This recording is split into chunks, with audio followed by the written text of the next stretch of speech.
കാൽമുട്ടിൻ്റെ meniscal ടയറുകൾ പലതരമുണ്ട്. ചിലതിന് surgery വേണം, ചിലതിന് സർജറി വേണ്ട. മെനിസ്കസ് എന്ന് പറയുന്ന ഒരു ഷോക്ക് അബ്സോർബർ പോലെയുള്ള ടിഷ്യൂ ആണ്. നിങ്ങളുടെ തൊടയുടെ എല്ലിൻ്റെ അടിഭാഗം റൗണ്ടാണ്, പക്ഷേ കാലിൻ്റെ എല്ലിൻ്റെ മുകൾ ഭാഗം ഫ്ലാറ്റുമാണ്. അപ്പോൾ ഒരു റൗണ്ട് സർഫേസ് ഒരു ഫ്ലാറ്റ് സർഫേസിൻ്റെ മുകളിൽ മുട്ടുമ്പോൾ സിംഗിൾ പോയിന്റ് ഓഫ് കോൺടാക്റ്റേ വരുള്ളൂ. അപ്പോൾ അതായത് ഇതിൻ്റെ അർത്ഥം നിങ്ങളുടെ ദേഹത്തിൻ്റെ ഭാരം മൊത്തം ഒറ്റ പോയിന്റിലാണ് വരുന്നത്.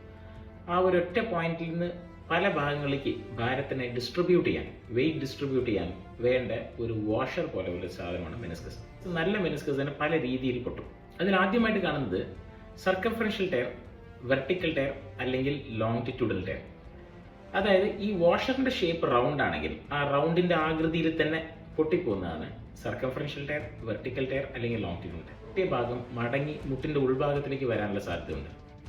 അങ്ങനെ വന്നു കഴിഞ്ഞാൽ രണ്ട് എല്ലുകളുടെ ഇടയിൽ ഈ മെനിസ്കസ് കുടുങ്ങുമ്പോൾ അതിഭയങ്കര ഒരു വേദനയും ലോക്കിംഗ് ഫീൽ ചെയ്യും. പേഷ്യൻ്റ് മുട്ട് കുടുങ്ങിയ പോലെ തോന്നും.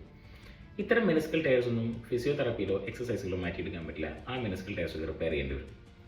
Number 2, radial tyres. രണ്ട് കഷ്ണങ്ങളായിട്ട് സ്പ്ലിറ്റ് ആയി പോകുന്നതാണ് റേഡിയൽ ടയർ. ഈ റേഡിയൽ ടയറും അങ്ങനെ തന്നെയാണ്. പൊട്ടിക്കഴിഞ്ഞാൽ തെന്നിപ്പോകുന്നത് കൊണ്ടും ഓരോ അടി നമ്മൾ നടക്കുമ്പോഴും മുട്ടിൻ്റെ വാഷർ പുറത്തേക്ക് തെന്നിപ്പോകുന്നതുകൊണ്ടും മെനിസ്കസിൻ്റെ പ്രയോഗം അവിടെ ഇല്ലാതായി പോകും. അതുകൊണ്ട് തന്നെയാണ് റേഡിയൽ ടയർസും നിർബന്ധമായിട്ട് സർജറി ചെയ്യേണ്ട അവസ്ഥയാണ് വരാറുള്ളത്, പ്രത്യേകിച്ച് മുട്ടിൽ തേയ്മാനം ഇല്ലാത്ത മുട്ടുകളാണെങ്കിൽ ചെറുപ്പക്കാരിൽ. പിന്നെ വേറെ കുറേ ടയർസ് ഉണ്ട്, ഫ്ലാറ്റ് ടയർസ്. മുട്ടിൻ്റെ വാഷറിൻ്റെ ചില ഭാഗങ്ങൾ മാത്രം പൊട്ടി മടങ്ങി നിൽക്കുന്നത്. പിന്നെ വേറെ ഒരു തരം ടയർ ഹൊറിസോണ്ടൽ ടയർ. ഈ ഹൊറിസോണ്ടൽ ടയർ എന്ന് പറഞ്ഞാൽ മുട്ടിൻ്റെ ട്രാൻസ്വേഴ്സ് പ്ലെയിനിൽ പരന്ന രീതിയിൽ ഒരു പുസ്തകം തുറക്കുന്ന പോലെ തുറന്നു പോകുന്നതാണ് ഹൊറിസോണ്ടൽ ടയർ അല്ലെങ്കിൽ ക്ലീവേജ് ടയർസ് എന്ന് പറയും. ഈ ക്ലീവേജ് ടയർസ് ഒന്നും അധികം വേദന പേഷ്യൻസിന് ഉണ്ടായിക്കൊള്ളുന്നില്ല. MRIയിൽ നമ്മളൊരു ഹൊറിസോണ്ടൽ ടയർ കണ്ടാൽ ചില പേഷ്യൻസിന് വേദന ഇല്ലാത്തവർക്ക് താൽക്കാലികമായിട്ട് ചികിത്സകളൊന്നും വേണ്ടിയൊന്നുമില്ല. മുട്ടിൻ്റെ സ്ട്രെങ്തനിങ് എക്സസൈസ്, ഫിസിയോതെറാപ്പി ഒക്കെ ചെയ്താൽ പെയിൻ മാറിപ്പോകും. ചിലപ്പോൾ ഈ മെനിസ്കസ് ഹീൽ ആവാനും സാധിക്കും. പക്ഷേ ചില പ്രത്യേക സിറ്റുവേഷൻസിൽ മുട്ടിൻ്റെ ഉള്ളിലത്തെ നീര് ഈ ക്ലീവേജ് ടയർ വഴി ലീക്കായിട്ട് പുറത്തേക്ക് വന്നിട്ട് ഒരു സിസ്റ്റ് ഫോമോ പാരാമെനിസ്കൽ സിസ്റ്റ്, അതിനൊക്കെ നമ്മൾ സർജിക്കലി ഡീകംപ്രസ് ചെയ്യേണ്ടി വരും. ഈ വാഷറിനെ, ഈ മെനിസ്കസിനെ നമ്മൾ റിപ്പയർ ചെയ്യേണ്ടി വരും.